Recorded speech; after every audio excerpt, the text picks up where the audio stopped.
Okay ma'am, first of all exam ఎలా రాశారు?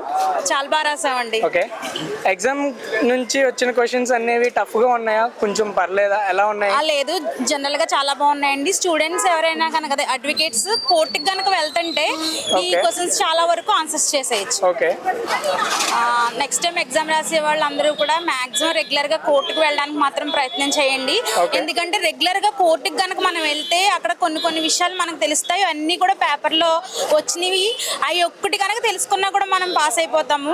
Books కూడా బేర్ యాక్ట్స్ కూడా మొత్తం 25 కూడా చదవనవసరం లేదు. కొన్ని ఇంపార్టెంట్ గా ఒక 8 బేర్ యాక్ట్స్ మాత్రం ఫుల్ గా చదువుకుని కనుక రాగలిగితే 100% ఏఐబి క్వాలిఫై అయిపోవచ్చు. Okay ma'am, thank you. Maximum previous year question పేపర్స్తో ఇండివిజువల్గా ఎగ్జామ్ పెట్టుకుని టెస్ట్ చేసుకుంటే టైం మేనేజ్మెంట్ అనేది అలవాటు అవుతుంది. దాని ప్రకారంగా ఎగ్జామ్ హాల్లో కొద్దిగా ఈజీ అయ్యే అవకాశం ఉంది. టఫ్గా వచ్చింది అనుకుంటున్నారు?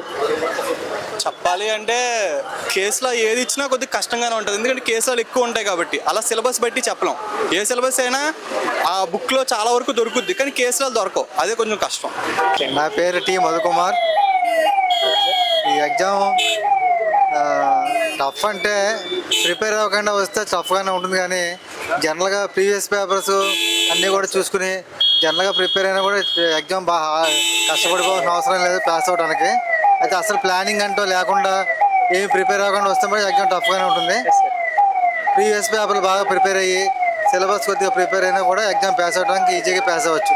సిలబస్ లో ఏ సిలబస్ నుంచి తక్కువ క్వశ్చన్స్ వచ్చినాయి? తక్కువ క్వశ్చన్స్ ఎక్కువ క్వశ్చన్స్ అని ఏం చెప్పడం, మొత్తం టోటల్ గా సిలబస్ అంతా 25 క్లాస్ నుంచి కూడా మనకి టఫ్ అని ఏమన్నా అనిపించిందా? టఫ్ అంటే కొన్ని టఫ్ ఉంటాయి. ఇప్పుడు క్వశ్చన్ పేపర్ పలానా క్వశ్చన్ 100 క్వశ్చన్స్ ఏది టఫ్ అని కరెక్ట్ గా చెప్పలేం, కానీ పేపర్లో కొన్ని టఫ్ గా ఉంటాయి.